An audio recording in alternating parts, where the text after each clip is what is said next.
Alberto Lima. Boa noite, Jaime Macuan. Muito bem, caros telespectadores, hoje vamos discutir as celebrações dos 40 anos de independência nacional. Vamos também discutir o acordo de despartidarização do aparelho de Estado que foi assinado pelo governo e pela RENAMO, e vamos também discutir o ataque da RENAMO em Tete, em que o presidente do partido, Afonso Dhlakama, assumiu que deu ordens para que acontecesse. Mas como é habitual, vamos primeiro olhar para o fato da semana. Quem começa é Fernando Lima, que escolheu como fato da semana a potencial moratória para a exportação de madeira em touros, assumida pelo Ministro da Terra, Ambiente e Desenvolvimento Rural, Celso Correia. Boa noite.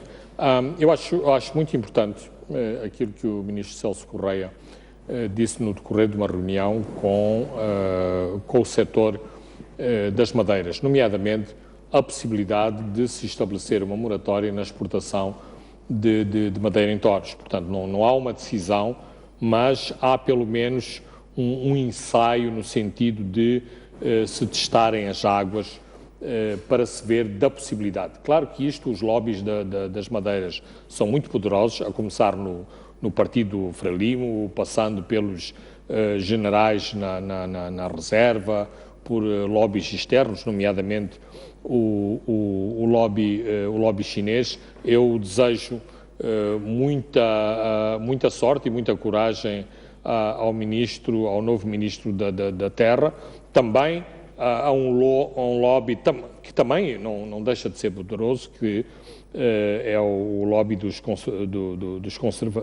conservacionistas, das pessoas que tentam defender a nossa floresta, que tentam defender a nossa fauna. É assim, eu não acho que porque há exportação de madeira, porque há exploração de madeira, que se deve parar tudo. Não é esse o ponto. Mas eu acho que há uma grande desorganização, há claramente uma situação de saque e de pilhagem, há claramente uma situação de exportação desordenada, e essa moratória, a moratória sobre as exportações, não sobre o corte e o abate de madeira. E isto permite-nos-ia, de algum modo, o arrumar da casa. Portanto, é nesse sentido que eu vejo como muito positivo que o Ministro comece a aflorar estas questões e que tenha a coragem de ir para a frente. Aliás, como também deveria ter a coragem de ordenar a incineração dos chifres de rinoceronte e dos chifres de elefante que foram apreendidos recentemente. Muito bem, Jaime Macuan escolheu a participação da Seleção Nacional de Hóquei em patins no Mundial da modalidade. Trata-se de um campeonato em que a Seleção Nacional ficou em 7º lugar, com 3 vitórias e 4 derrotas. Jaime Macuan. Boa noite.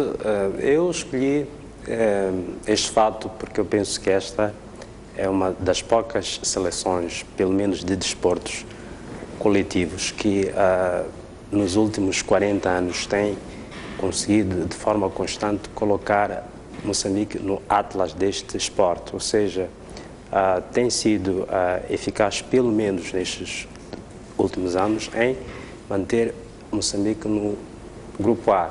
E aqui penso que seria importante nós refletirmos sobre que critérios é que são usados para o financiamento do nosso desporto, no sentido de que nós aqui temos uma seleção que tem sido vitoriosa e que tem sido bem sucedida em pôr o nome do nosso país no mundo, mas, no entanto, muitas vezes ela se debate com sérios problemas de financiamento e mesmo para participar em competições internacionais. Penso que seria importante refletirmos se o financiamento também não deveria ter a ver também com o desempenho que as diversas modalidades têm, porque penso que ia ser muito mais justo tendo em conta,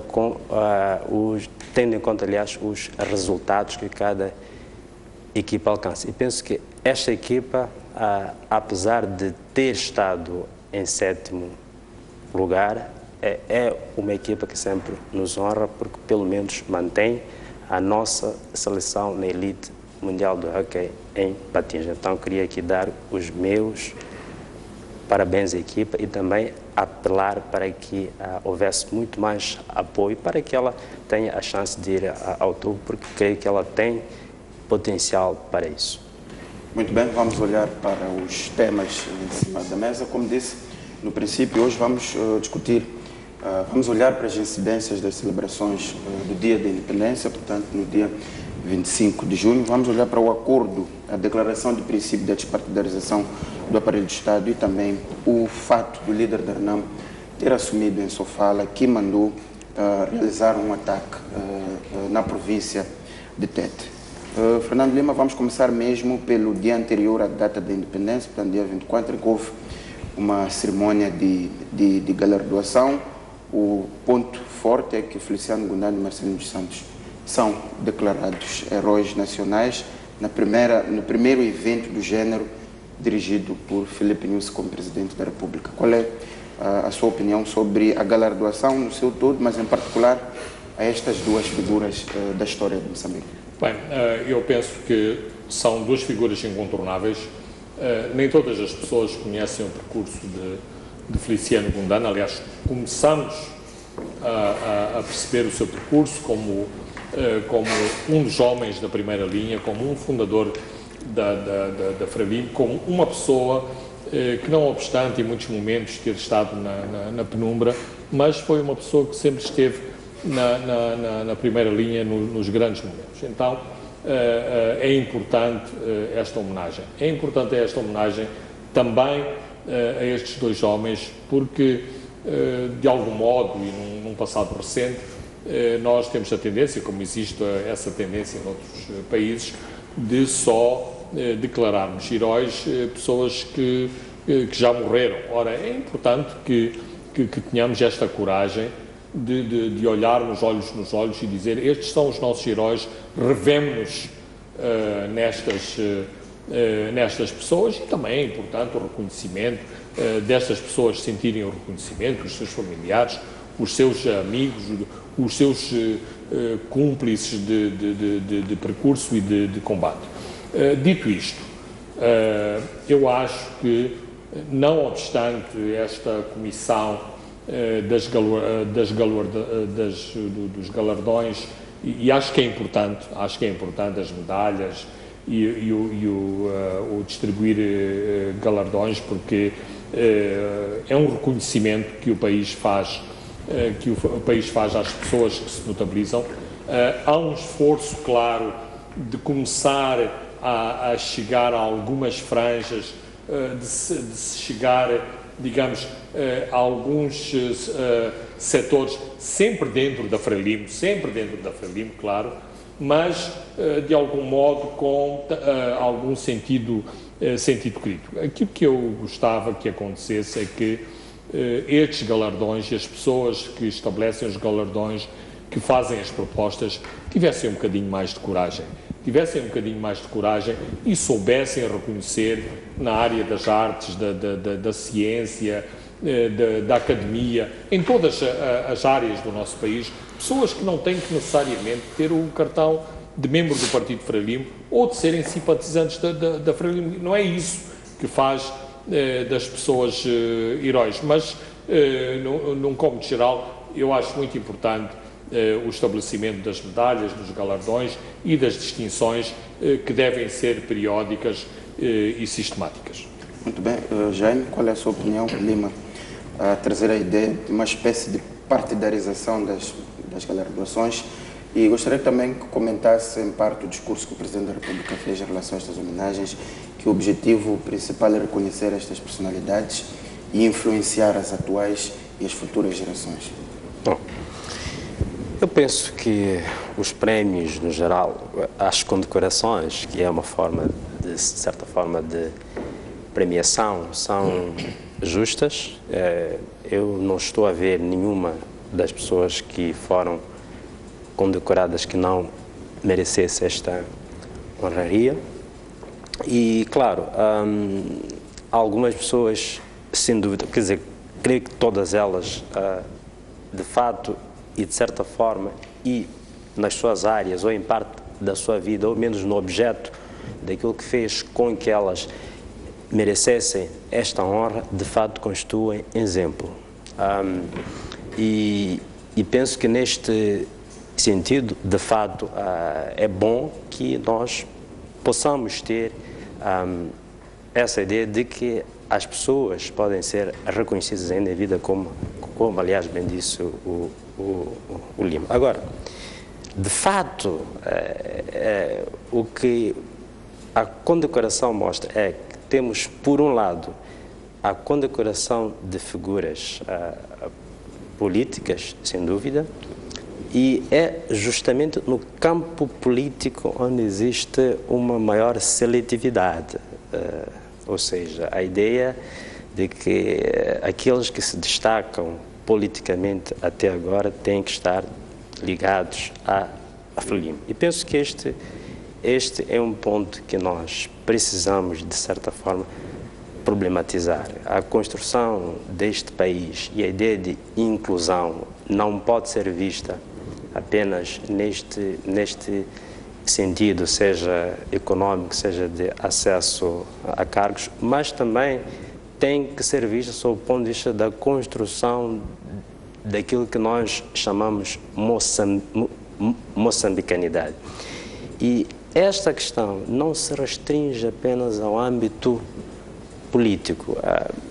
Mesmo, quer dizer, a ideia de moçambicanidade em si, muitas vezes não leva em conta o mosaico cultural, étnico e racial que Moçambique é. E penso que já havia alguns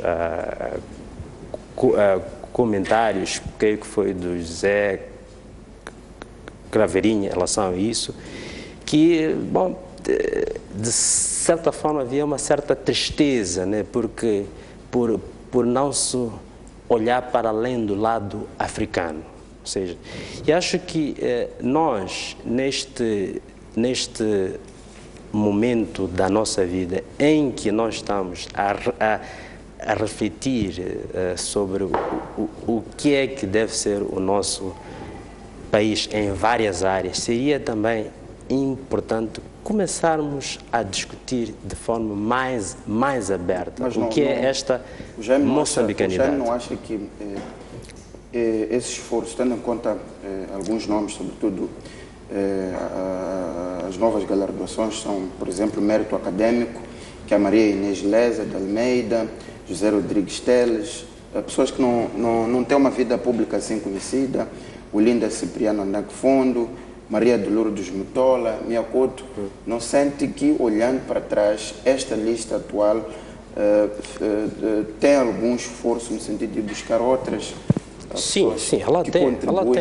Justamente, ela tem. E nisto, sem dúvida. Então, daí que eu digo que não pode ser visto apenas nesta vertente de condecoração, mas também a forma como nós definimos a nossa ideia de moçambicanidade, ok?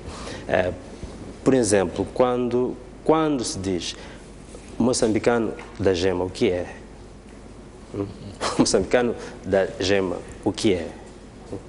Exatamente. Quer dizer, então, eu acho que é importante nós entendermos que o conceito de inclusão em si não é só a partir dessas honrarias, como este caso, mas também a forma como nós construímos a nossa identidade como moçambicanos, que é diversidade política, étnica, racial, e isto acho que é bom que nós, de forma cada vez mais intensa, sistemática, comecemos a cultivar. Sem dúvida, este evento, de certa forma, resgata pessoas que não são estritamente do mundo político, que é muito bom. Mas eu apenas extrapolo para outras áreas, que, sem dúvida, este é um evento, eu entendo, da celebração das várias contribuições feitas nos últimos anos para a construção deste país. Então, é importante que, de fato, a gente tenha este debate, mas também temos que ter a coragem de discutir questões sensíveis, como, por exemplo, a contribuição das várias vertentes políticas à construção deste país e também a nossa identidade como povo, que é uma identidade feita neste mosaico que tantas vezes celebramos, mas quando já vamos a criar chavões, muitas vezes o fazemos de forma excludente. Então, creio que é importante que a gente também cultive este hábito de ver que somos uma identidade étnica diversa, assim como também racial diversa. Muito bem, Jaime. Das galardoações, passamos para o dia seguinte, portanto, dia 25, assistimos a uma cerimónia em força. Praça dos Heróis, chefes de Estado da SADC, convidados de outros cantos do mundo, depois a festa no estádio da Machava e mais tarde um banquete oferecido pelo Presidente da República e um discurso centrado sobretudo na unidade nacional e no desenvolvimento do país. O Lima acha que a mensagem que a liderança do país quis passar com esta cerimônia toda em força chegou, a sociedade chegou aos 25 milhões de moçambicanos? Bem, eu não sei se chegou, e eu achei que houve muito pouca criatividade em toda a forma como foi montado, foram montadas as celebrações e foi montada a vertente de espetáculo. Ou seja, 40 anos de independência, termos um espetáculo que basicamente são desfiles de províncias, desfiles militares, 2 ou 3 aviões e 2 ou 3 paraquedistas e uns balõezinhos, eu acho muito pouco. E explico porquê. É assim, Moçambique investiu muito em aspectos culturais em todos estes anos de independência. E era muito importante, por exemplo, abrir a possibilidade de todos os nossos talentos que formámos depois da independência nas questões culturais, nas questões de coreografia, de dança, de balé, de artes africanas, que se exibissem ao seu mais alto nível numa celebração como são os 40 anos de independência, a começar pela própria Casa Presidencial.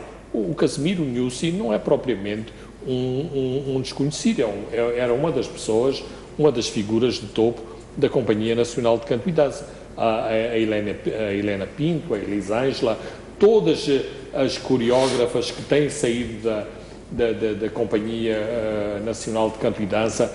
Temos inúmeros jovens, hoje que já não são jovens, que estudaram na antiga União Soviética, que estudaram em Cuba e que teriam certamente outras contribuições para apresentar outro espetáculo e não a pobreza do espetáculo que aconteceu no estádio da Machava.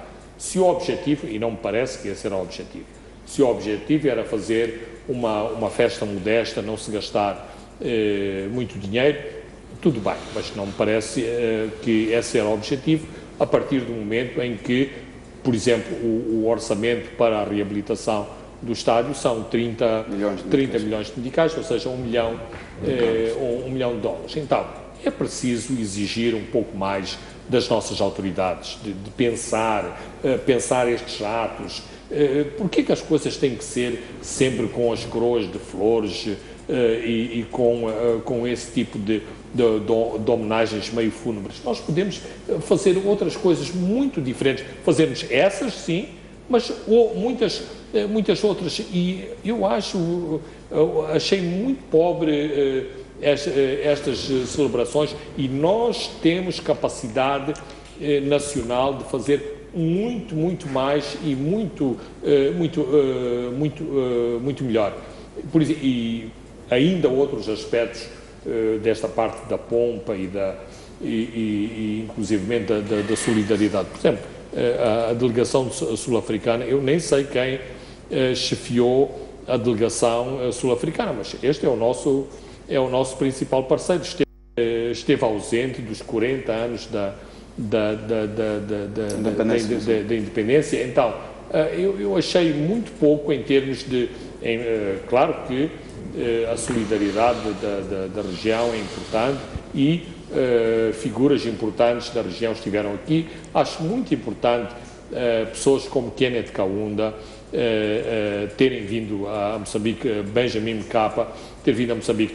É interessante, por exemplo, Kenneth Kaunda, que esteve aqui com o Nyerere na proclamação da independência. Hoje ele não pode ser votado como presidente na Zâmbia, porque é filho de pais malauianos, quando, na altura que ele nasceu, havia uma federação que se chamava da Rodésia e Nyasalandia. Portanto, foram arranjar um estratagema de dizer que ele era filho de pais malauianos, ou seja, da Nyasalandia, para prevenir que Kenneth Kaunda não pudesse candidatar-se mais a Presidente da República. E é importante que a região continue, independentemente das políticas internas de muitos dos nossos países da região, que se continue a respeitar uma figura tão incontornável como Kenneth Kaunda. Muito bem, Lima.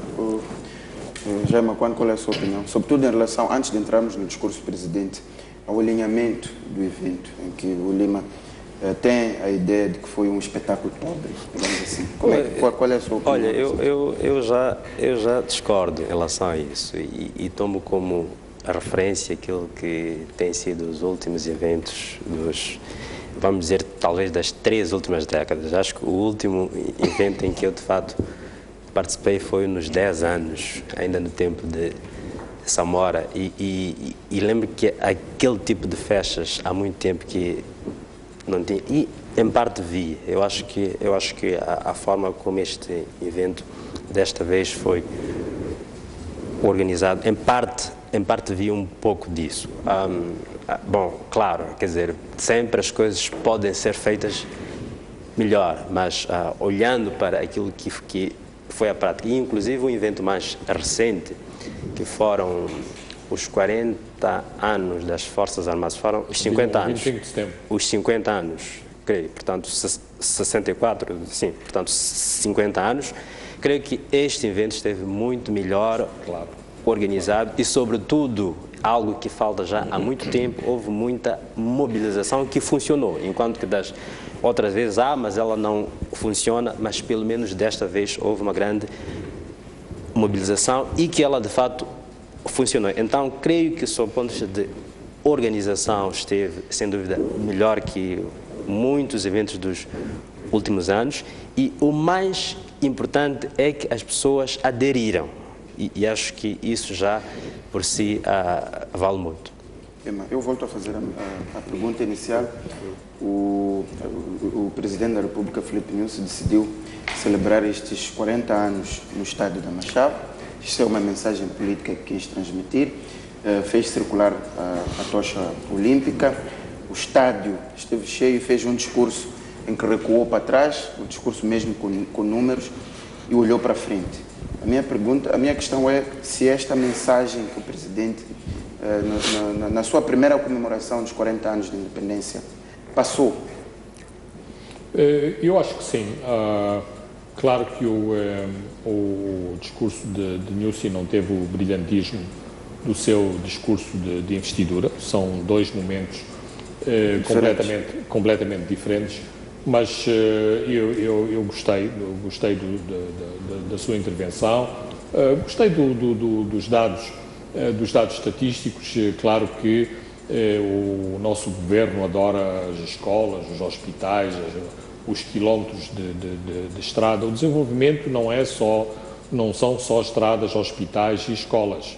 O desenvolvimento também é democracia, participação, e estas coisas são muito importantes. E, portanto, quando eu vejo, por exemplo, todas as críticas, por exemplo, o Boaventura mencionou aqui a chama da unidade. É importante levantar esta questão, e é importante que a oposição questione essa chama da unidade. Ou seja, se a chama é da unidade, tem que ser de facto da unidade. Tem que ser a chama de todos os moçambicanos, que todos os moçambicanos, independentemente das suas filiações partidárias, outro tipo de convicções, se sintam representados. Ora, fez-se este movimento e talvez não se fizeram todos os esforços no sentido de levar toda a gente a aderir a este movimento. Mais uma vez, tudo que eu vi me pareceu super burocrático, essas mensagens dos governadores, dos administradores, dos primeiros secretários, depois a chama parecia que era mais ou menos um valor especial de um banco a ser transferido, uma equipa fortemente armada, sempre à volta da chama, o que quebrava muito de coisas bonitas em termos de júbilo popular que aconteceu durante a passagem desta chama. Mas eu acho que valia a pena um maior esforço para que, de facto, essa chama fosse a chama da unidade de todos os moçambicanos e não fosse apenas esta proclamação formal. Em relação ao discurso, eu acho que Nussi andou francamente bem. A questão da unidade nacional tem sido uma sua pedra de toque, vai continuar a ser, e todos nós percebemos porque é que isso é tão importante, por todos os motivos, incluindo pelos motivos que o Zé Jaime elencou na sua intervenção anterior. Muito bem. José Jaime, duas linhas do Presidente em relação à unidade e desenvolvimento. A unidade é uma frase de aproximação, praticamente, que o Presidente faz aos partidos da oposição, principalmente ao partido do Renamo, com quem o governo neste momento está a negociar, é que estas são celebrações de todos os moçambicanos. Não tem credo, não tem raça, não tem etnia, nem filiação partidária. Uma outra linha de discurso do Presidente é que os níveis de crescimento de Moçambique são os referidos como um caso positivo no continente e no mundo. Mas nós sabemos que devemos ainda trabalhar eficazmente para garantir o bem-estar para todos os moçambicanos. E disse mais, o índice do crescimento não chega à maior parte dos moçambicanos. Portanto, esta última é uma crítica, sobretudo o círculo econômico do país já tem feito em relação à correspondência entre os números do crescimento econômico e a melhoria das condições de vida das pessoas. Como é que olha para este discurso do Presidente, sobretudo os tópicos e as linhas de força que o Presidente quis transmitir à nação? Primeiro, sobre a celebração ser de todos. Se for a olhar para os meios de comunicação desta semana toda e as entrevistas feitas sobre esta data, vai notar que há um ponto em comum. Não importa se são da FLIMO, da RENAMO, da MDM, há um consenso de que a independência é uma conquista e é uma conquista que deve ser valorizada.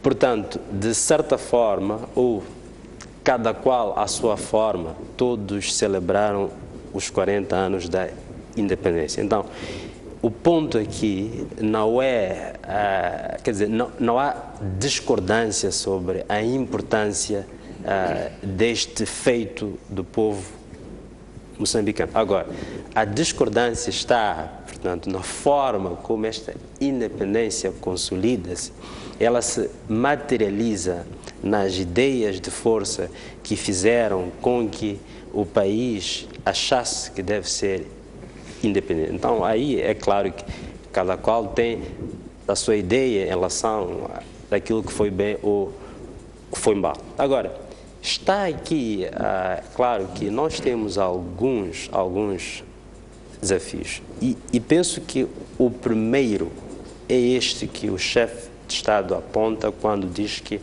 a celebração é de todos. E o que eu sinto é que os nossos políticos nos últimos tempos não se têm destacado por serem promotores ou campeões de uma ideia sólida de unidade nacional, uma ideia sólida de reconciliação. Têm sido, sim, muito mais eficazes, entusiásticos em defender os seus partidos e as suas agendas paroquiais, particulares, do que, de fato, o interesse nacional. Mesmo com todo aquele exercício que é feito de tentar transformar ou passar a imagem de que estas agendas são agendas nacionais, mas na prática, pelo que nós vemos, é que nós temos tido, nos últimos tempos, neste país, um déficit muito grande da qualidade da liderança política no sentido agregador. Ou seja, não temos políticos que conseguem nos unir, conseguem construir consensos, daí que, 40 anos depois, nós, com todo o eufemismo que temos em torno disso, nós discutimos a questão da paz, a questão de como é que podemos consolidar a paz. E há uma frase aí que o chefe de Estado diz que uma nação não pode ter algo como isso, não pode ser dividida por interesses de poder. Não pode ter futuro sob a ameaça da guerra e da violência, ok? Então, este ponto aqui, e acho que este devia ser o ponto central. Qualquer Estado, qualquer sociedade não tem bases nenhumas para qualquer atividade duradoura e sustentável se ela não consegue garantir o mínimo, a paz, portanto, gerir a violência de forma sustentável dentro das instituições do Estado. E a questão que eu levanto-me agora é: os nossos políticos têm a qualidade necessária neste momento para conseguirem isto? Eles estão comprometidos com isto? E há momentos que eu tenho sérias dúvidas em relação a isso. Vejo, sim, um comprometimento maior em garantir que os seus partidos vençam e mantenham o poder a qualquer custo. Isto sim, eu vejo. E são competentíssimos em relação a isso. Então, acho que este é um grande desafio. E o outro é a questão do desenvolvimento. Sabemos muito bem que o crescimento econômico é uma realidade. Mas este crescimento econômico, será que está a gerar desenvolvimento? Está a ser inclusivo? E, parecendo que não, essa questão de crescimento inclusivo ou não, remete-nos de volta à qualidade das lideranças que nós temos. Até que ponto é que elas são agregadoras, conciliadoras, conseguem ir para além das agendas restritas dos seus partidos? E penso que isto é uma falha muito grande e isto mostra a qualidade da liderança política que nós temos neste país. E penso que é aí onde está, essencialmente, o ponto crítico quando nós fazemos o balanço dos 40 anos da nossa independência. Muito bem, Jaime. Vamos agora, caro telespectador, observar um breve intervalo. Voltamos dentro de instantes para continuarmos a discutir os temas da atualidade nacional. Até já.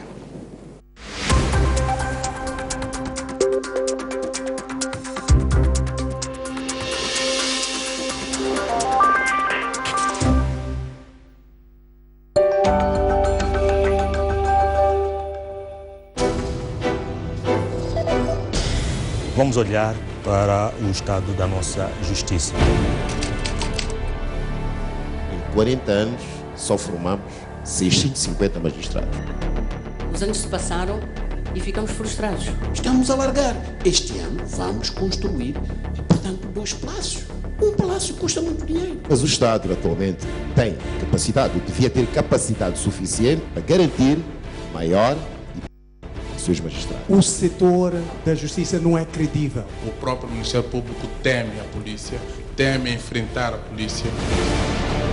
Sobre nós recai uma grande responsabilidade. Estaremos a defender cada um de nós o seu setor. É aquilo que se diz má governação. Falava dessa questão da interferência. Se não consegue recolher impressões digitais, como é que ele me vai esclarecer o crime de roubo na minha casa? Só isso mostra que esta soberania de que nós estamos aqui a falar já começou a ser beliscada com estas situações.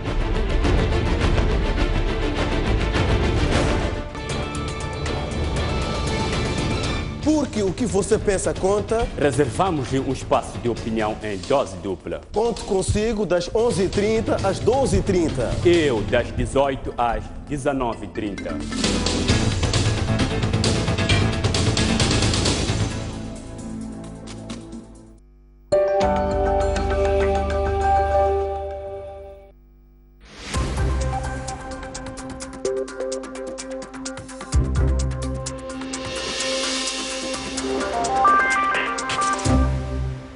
Muito bem, voltamos para a segunda e última parte do programa Pontos de Vista, em que discutimos os principais temas da atualidade, nomeadamente os 40 anos de independência nacional, a declaração de princípios assinada entre o governo e a RENAM sobre a despartidarização do Estado e os ataques que houve na província de Tete e que o líder da RENAM, Afonso Dhlakama, assumiu que deu orientações para que acontecessem.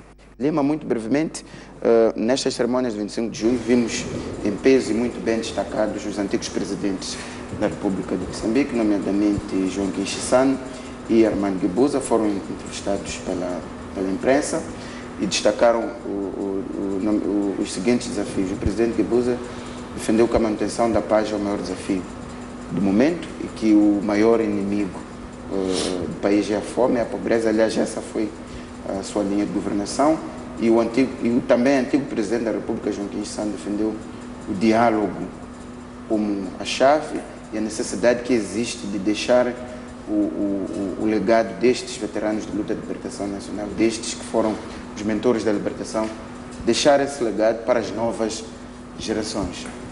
Como é que olha para a participação destas duas referências nacionais nestas cerimônias, incluindo na entrega da chama e no seu discurso de unidade, de paz, de desenvolvimento, de diálogo como a chave? A primeira questão, e eu estive atento a este detalhe, isto mostra que a África, ou seja, temos as nossas celebrações de independência e temos 3 presidentes nas celebrações da independência. O típico de África, há uns anos atrás, é que os anteriores presidentes ou tinham sido assassinados, ou estavam na prisão, ou estavam no exílio. Portanto, se nós temos o Moçambique democrático com 3 presidentes que participam nas cerimónias, é muito positivo. Mesmo aqui ao lado, na nossa região, é difícil trazer todos os presidentes da era democrática da Zâmbia, porque há problemas entre eles. Aliás, há outros que, infelizmente, até já faleceram. Idem aspas para o Malawi. Então, isto é muito positivo. Claro que numa democracia plena e numa democracia funcional, tal como o Zé Jaime aqui já disse, seria bonito, para além dos presidentes, que Afonso Dhlakama também estivesse no palanque das celebrações, que Davis Simango também estivesse lá como outro partido de representação parlamentar. Mas pronto, a nossa democracia continua com os problemas que todos conhecemos. Em relação aos discursos, eu não quero usar a muleta do Zé Jaime, mas é preciso passarmos dos discursos à prática. É preciso que, se de facto queremos desenvolvimento, queremos paz, queremos de democracia, precisamos ter mais flexibilidade, temos que abrir mão de muitas coisas que às vezes somos inflexíveis e depois, no momento seguinte, parece que, afinal, não havia tantos impedimentos. Eu sei que está agendado falarmos do acordo sobre a despartidarização do Estado, mas isso é uma clara manifestação. Se chegarmos a um acordo, havia questões tão incontornáveis. Mas, Lima, ainda vamos chegar aí. Deixa só o Jaime fazer os comentários em relação à participação dos 2 antigos presidentes da República. O Lima levantar aqui esta linha, que é um sinal de que a África está a mudar, ver 3 antigos presidentes, 2 antigos presidentes e o atual presidente convida e a discursarem e a mandarem uma mensagem de unidade e desenvolvimento. Eu concordo sim com o Lima, porque de facto é difícil você participar num evento de Estado na África em que ainda encontra 2 ex-presidentes. Quer dizer, um e o outro pode estar, mas 2 ex é incrível e vamos dizer de forma pacífica. Mas penso que isso também tem a ver com o lado da disciplina da Frelimo, ou seja, também em parte manda uma certa mensagem de que apesar de se pensar que possam existir crispações internas, ok? Nos momentos importantes, pelo menos em público, há uma articulação, há uma sintonia e há um alinhamento com o discurso de que há continuidade. E penso que a presença dos 3 chefes de Estado mostra esta ideia de que há um alinhamento, há uma continuidade e que, bom, essas possíveis crispações podem estar apenas na mente de nós analistas e elas não possam existir. Então, sinto aqui que há também a mensagem do sentido de continuidade, disciplina e unidade da Frelimo e o apoio que, portanto, o presidente Nunes está a ter dos chefes de Estado. Muito bem, vamos passar para um dos principais temas também que marcou esta semana, que é a declaração de princípios para a despartidarização do aparelho de Estado. Trata-se de uma declaração que foi assinada na terça-feira pelo Governo e pela RENAM. A ideia principal é definir uma fronteira clara capaz de separar a influência e a atividade partidárias do interesse público. Lima, qual é a sua opinião? Já estava a comentar e é mesmo. Bem, eu acho que é muito importante. O MDM tem, inclusivamente, um projeto na Assembleia sobre o mesmo tema, o que demonstra que, e como já o dissemos aqui várias vezes, que este não é um problema da Frelimo e da RENAM, este é um problema dos moçambicanos. Ou seja, que o Estado seja o Estado e que os partidos, e nós somos uma democracia de partidos, ou seja, uma democracia representada por partidos políticos, que isto seja claramente diferenciado. Claro que é muito difícil para a Frelimo, que carregou o Estado às costas desde a independência, divorciar-se da concepção, desta concepção de partido-Estado, e porque também lhe é útil e lhe traz muitos dividendos políticos essa união entre partido e Estado. Eu concordaria que muitos destes princípios já estão consagrados, quer na lei da probidade pública, quer no próprio Estatuto dos Funcionários de Estado, mas o ponto central, repito, não é das leis e das leis boas que temos. Se respeitamos, se há de facto vontade política para respeitar esta separação, ou se assobiamos e olhamos para o lado e não aceitamos. Nós acabámos há menos de um ano de fazer eleições e vimos a promiscuidade, mas uma promiscuidade horrorosa entre partido de Estado, entre Frelimo e Governo e Estado, a utilização dos meios. Portanto, não estamos a falar de problemas do sexo dos anjos, de problemas de marcianos, estamos a falar de problemas moçambicanos. Agora, também achei,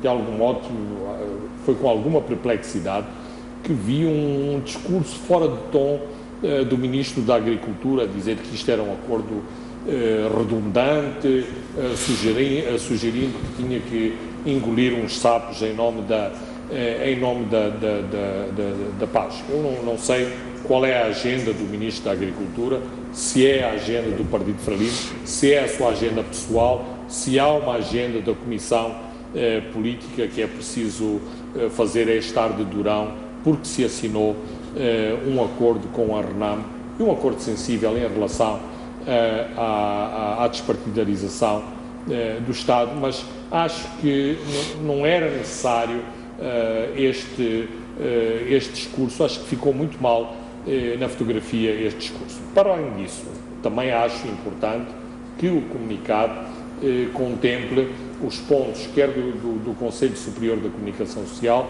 quer da autoridade tradicional. Da autoridade tradicional, e não tenho que necessariamente estar de acordo com toda esta recuperação da autoridade tradicional, mas tudo bem, temos a autoridade tradicional, então o ponto importante, e eu acho que é aí onde a RENAM fica complicada, é de se respeitar a linhagem da autoridade tradicional e não se fazer as nossas tradicionais manipulações de dizer há régulos simpáticos e há régulos que não são simpáticos, ou seja, os simpáticos são aqueles que alinham no Partido Frelimo, os antipáticos são aqueles que têm simpatia da oposição. A questão do Conselho Superior da Comunicação Social, não penso que vai ser resolvida desta forma, há esta menção, mas isto também reflete este desespero, que não é apenas um desespero da RENAM, mas é esta situação de se tentar assegurar que, de facto, a comunicação social do setor público seja independente e respeite essa independência. Aqui também há uma redundância, porque essa mesma independência não só é garantida constitucionalmente, como também é garantida na própria lei de imprensa. Portanto, a RENAM está a insistir, mas agora, a RENAM está a insistir nisso porque, de facto, na prática, essa independência não existe. Muito bem, Jaime, vamos tocar nesta questão que o Lima levantou sobre a duplicação da legislação. Existem aqui dados, eu vou citar aquilo que diz o acordo sobre a despartidarização da função pública e a lei da probidade pública. Só 2 pontos para vermos que de fato há essa duplicação. Por exemplo, o acordo sobre a despartidarização que foi assinado na terça-feira diz que os servidores e titulares de cargos públicos que tenham interesses empresariais de forma direta não devem interferir ou influenciar os concursos públicos, observando e salvaguardando os princípios éticos de conflitos de interesse. A lei de probidade, que foi aprovada em 2012 pela Assembleia da República, diz o seguinte: o servidor público deve abster-se de tomar decisões, praticar qualquer ato ou celebrar contrato sempre que se encontre em qualquer circunstância que configure o conflito de interesse. Portanto, estamos a falar da mesma coisa. Um outro ponto, só para terminar: proibição de participação ativa em atividades político-partidárias a reitores de universidades públicas, gestores públicos, funcionários ou agentes do Estado durante as horas normais de expediente. A lei de probidade de 2012 diz o seguinte: no local de trabalho durante as horas normais de expediente é proibido ao servidor público promover atividades políticas partidárias e religiosas. Portanto, estamos a falar praticamente das mesmas coisas. Sim. Olha, este acordo, em muitos aspectos, foi uma volta de 360 graus. Isso mesmo, 360 graus. Ou seja, partiu-se de um ponto, girou-se e voltou-se ao ponto inicial. Porque é aquilo que o Lima aqui já disse e tu disseste. É que, de fato, grande parte dos princípios que estão aqui já estão plasmados na legislação. E aí eu tenho que concordar com o ministro Pacheco quando diz que há redundância. Mas o problema aqui não é a questão da redundância, é a questão da efetivação dessa legislação, como o Lima diz. Mas mais grave ainda é a polemização, o tempo que se levou para se discutir aspectos que já tinham sido normados. Por exemplo, a questão da semântica entre servidor e titular do órgão público. O artigo 3 da Lei da Probidade Pública, quando define o servidor público, inclui também aqueles que exercem cargos públicos por eleição. E depois, estranhamente, o artigo 4 desta lei já não conceptualiza, apenas dá exemplos sobre quem é o titular do órgão público. E eu aqui iria aconselhar a leitura do livro do Dr. Abdul Karim, que comenta esta lei, sobre este conceito de servidor público. Quer dizer, de princípio, lendo-se esta lei, o titular do órgão público, como ele é apresentado nesta lei, não está a dizer que difere do servidor público, apenas sugere, pela leitura, pode-se assim interpretar, que é um subconjunto, portanto, dos servidores públicos.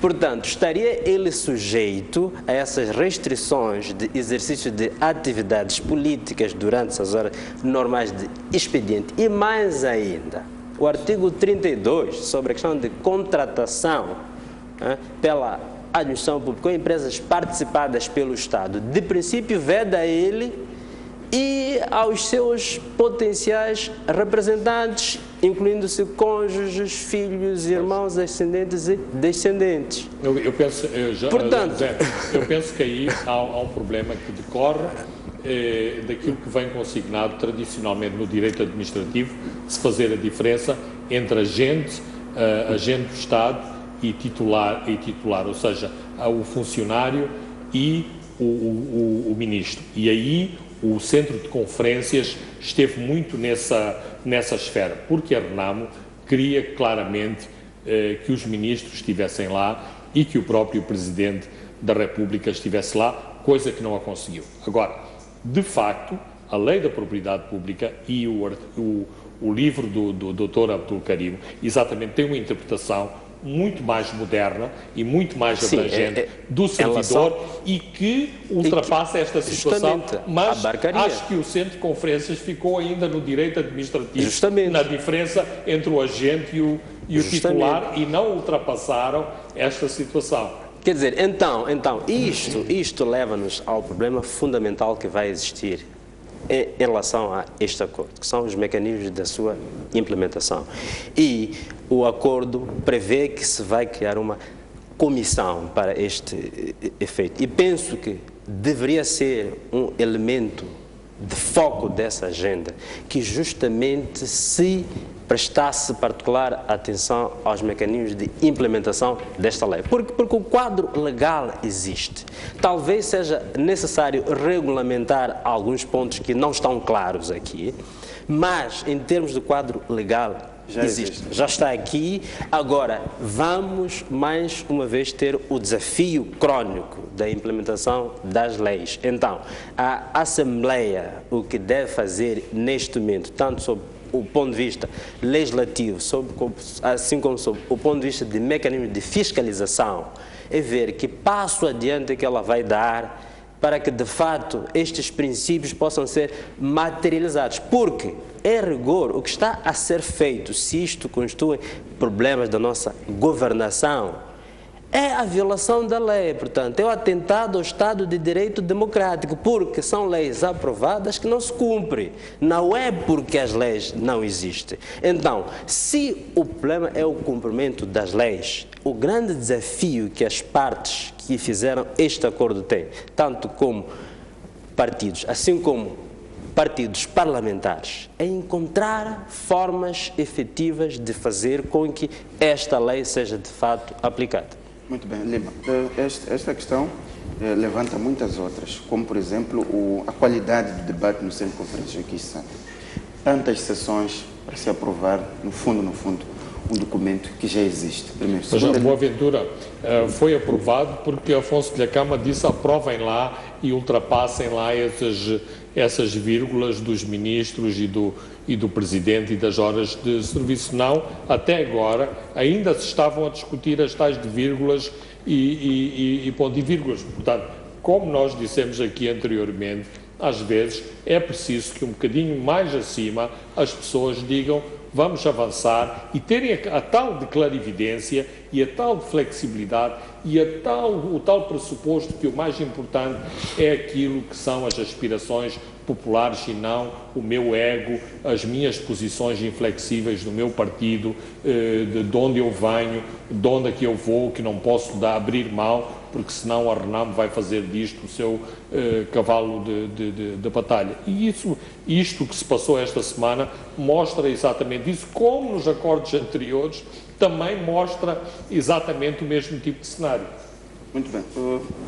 Que mensagem política que este acordo transmite? É um sinal, por exemplo, de que os pontos neste momento estão pendentes, que tem a ver com as questões económicas e a integração dos homens da Renamo, que são, no fundo, sobretudo esta questão da integração dos homens da Renamo, é, no fundo, o tema mais difícil de resolver.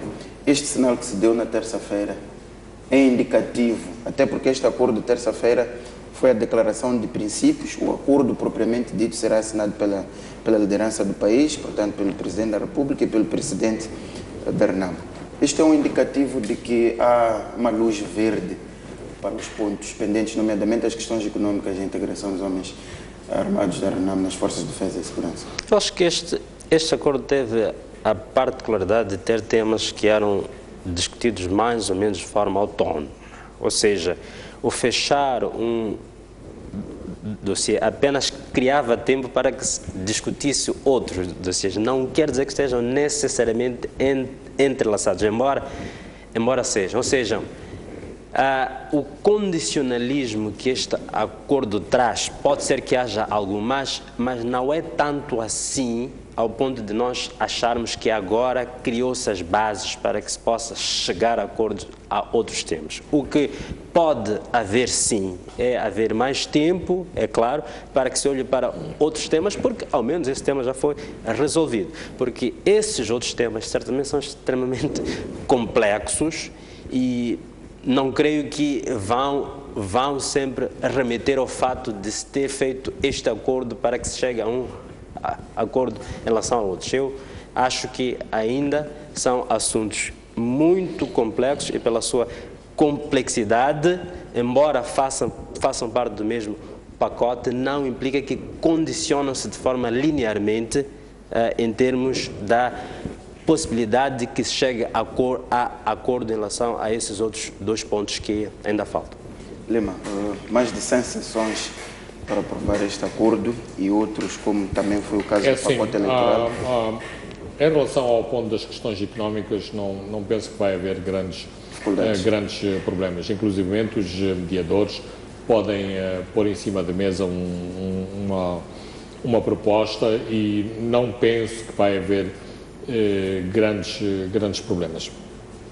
Para além de que é mais outro dos pontos consensuais de toda a sociedade moçambicana que gostaria que existisse equidade económica, que as oportunidades económicas existissem para outros moçambicanos e não apenas os moçambicanos que pertencem a um determinado partido político. Em relação às questões militares, claro que isto é importante. É muito complicado. Claramente, e é preciso dizer isto sem rodeios, a pressão das armas tem sido aquilo que a Renamo tem utilizado para chegar não só ao acordo militar, como a todos os outros acordos, e não vai abrir mão deste tipo de pressão enquanto não tiver alcançado aquilo que acha o seu patamar de exigência, ou seja, que haja uma satisfação do seu patamar de exigência, e isto era claramente visível quando foi assinado o primeiro acordo. Não ia acontecer, não ia haver desarmamento, não ia haver concentração, não iriam desaparecer os homens armados. Dito isto, estas questões claramente vão passar para o foro dos presidentes e, se houver um acordo, tem que ser um acordo em que o comandante em chefe das Forças Armadas moçambicanas e Afonso Dhlakama se ponham de acordo sobre estas questões. Não é o Centro de Conferências Joaquim Chissano que vai decidir sobre isso. Muito bem, Jaime, vamos ao último tema, que foi o líder da Renamo, na mesma semana em que se comemorou a independência e que não participou no evento, assumiu que deu orientações para que se realizasse o ataque em Tete, mais concretamente entre Moatize e Tsangano, que são regiões limítrofes, e lançou o dado de que não foi um morto, como a polícia anunciou, foram 45, e desmentiu o seu próprio porta-voz, que veio a público dizer que a Renamo estava a reagir a provocações das forças de defesa, de segurança e defesa. Qual é a sua opinião pelo fato de, sobretudo, do líder da Renamo, que movimenta tantas massas como vimos nas eleições, vir a assumir em público, no momento em que se fala de discurso de unidade, de paz, em que há vários fóruns de negociação política, e aparece a assumir que deu ordens para... E fala de um número de 45 mortos do lado das forças de defesa, de segurança e defesa. Bom, eu tive uma compreensão diferente.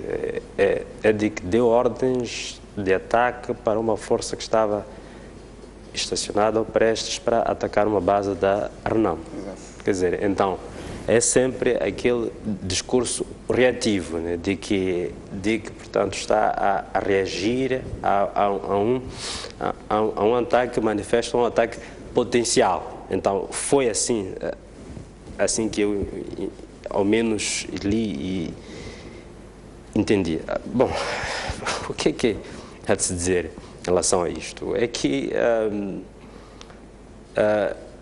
parece que está claro que ambas as forças nunca deixaram a componente militar mesmo depois do acordo de 5 de setembro, ou seja, a componente militar continuou a ter a sua dinâmica de forma autónoma em termos de movimentações e em termos de uma tentativa de, eu não sei se é aniquilação mútua, mas o fato é que está claro que a componente militar nunca adormeceu mesmo depois do fim das hostilidades militares. E por que isto seria? Bom, eu creio que para o governo está claro que é melhor ter uma Renamo enfraquecida militarmente para negociar com ela do que uma que ainda tem alguma força militar. Enquanto que, por outro lado, como nós todos sabemos muito bem, é óbvio que a Renamo tem no seu trunfo militar o seu principal ponto de força para negociação. Então, por causa disso é que qualquer estratégia que vise retirar a componente militar da Renamo sempre vai ter alguma reação.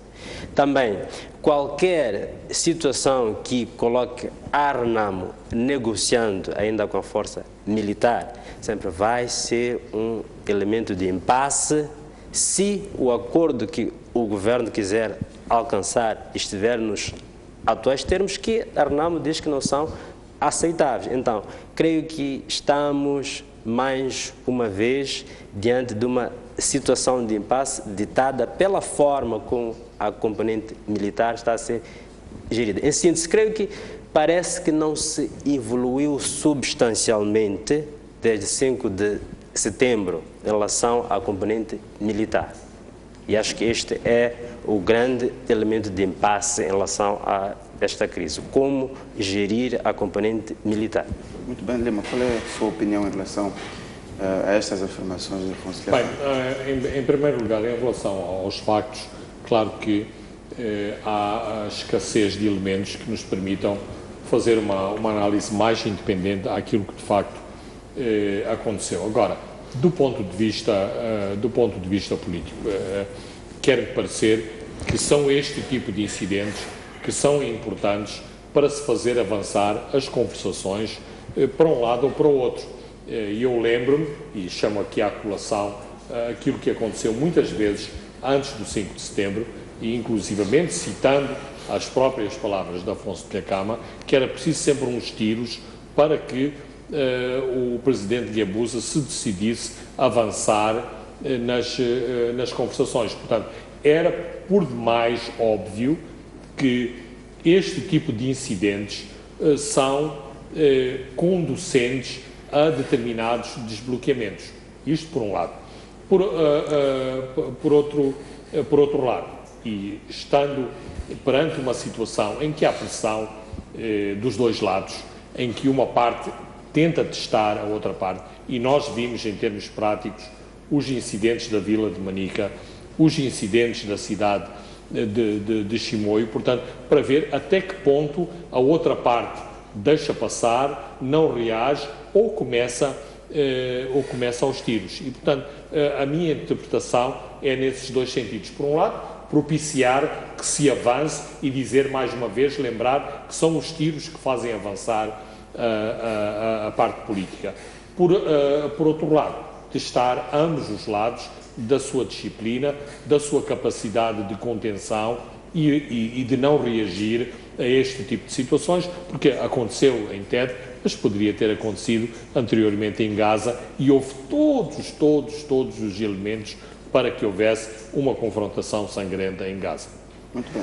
Esta questão que levantou o Lima em relação aos testes que uma parte faz à outra, leva em particular a um artigo que Tomás Vera-Amar publicou na semana passada, em que dizia que o grande problema tem a ver com o fato dos fóruns de diálogo e de negociação estarem esgotados.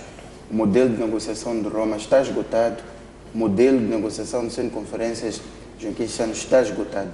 E a proposta de Tomás Vera-Amar era um modelo de negociação que incluísse, por exemplo, as academias, as universidades, no entanto que fontes de racionalidade e equilíbrio que envolvesse a CTA, o setor privado, no entanto que um grupo, se calhar o mais prejudicado com esta instabilidade, e que também associasse líderes religiosos, não no sentido de uma personalidade como a vida pública conhecida, mas religiosos que representem os interesses de todas as congregações do país. E, no seu entender, concorda com esta ideia de que o modelo de discussão, o modelo do diálogo está esgotado? Daí que há este espaço para tiros, para confrontações físicas? Acho que este diálogo, desde o início, enferma de um problema de princípio, um problema de representação, ou um problema de agência, assim, em termos técnicos. O que é isto? É que está-se a discutir questões sobre o país, sobre, por exemplo, partidarização do Estado. Partidarização do Estado, exclusão econômica, não são assuntos apenas da FLIM e da RNAM, do governo e da RNAM. Então, há um problema de que enferma este diálogo, um problema fundamental é este, é que está-se a discutir questões nacionais, questões de construção do Estado, questões do futuro deste país, por duas forças políticas que assumiram, eu digo na verdade, assambarcaram, na verdade, o direito de representar interesses diversos deste país. Então, naturalmente, o impasse acontece porque são dois atores que, em condições normais, se formos francos, gostariam de se aniquilar mutuamente. Então, é evidente que há um momento em que o debate atinge um certo nível de polarização. Então, aí, sem dúvida, seria importante trazer sensibilidades de fora. Agora, é aqui uma coisa que eu penso que nós temos que ter em conta. O fato de haver confronto no terreno nem sempre indica que o diálogo não está a andar. Por quê? Se nós formos a recuar um pouco, às vésperas do Acordo Geral de Paz de 92, há relatos de membros da delegação da RNAM que dizem que até tiveram dificuldade de sair das suas bases para ir a Roma, okay? Porque estavam sob fogo intenso. Então, é preciso entendermos a complexidade disto aqui. Por quê? Porque, essencialmente, a pressão militar e a forma como está a ser gerida por ambas as partes, sem dúvida, é um elemento para ganhar alguma vantagem relativa na mesa de negociação política.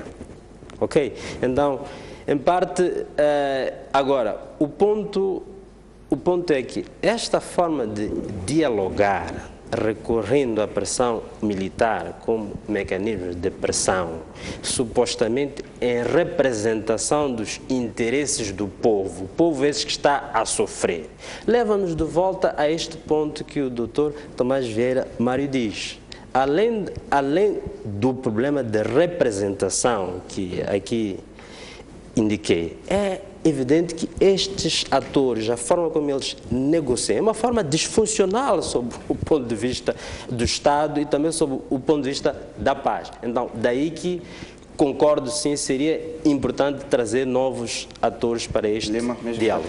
Qual é a sua opinião em relação a estes modelos de negociação? Bem, eu não acho que está esgotado, e mais, porque ambas as partes negociam por interposta pessoa, ou seja, quando os centros decisores estão de acordo, avança-se lindamente. Quando os centros decisores não têm a flexibilidade necessária, não avança. Isto mostra que este modelo de debate, de negociação, não está esgotado. Mas, claro, e à falta de melhor, acho que são sempre bem-vindas outras propostas, outras nuances, para que este grande debate da família moçambicana aconteça e, portanto, as sugestões do Tomás Vieira Mário são muito positivas e são sempre bem-vindas. Muito bem. Resta-me agradecer a presença dos comentadores residentes aqui no programa Pontos de Vista, Jaime Macuane e Fernando Lima, assim que nos acompanhou. Até o próximo domingo.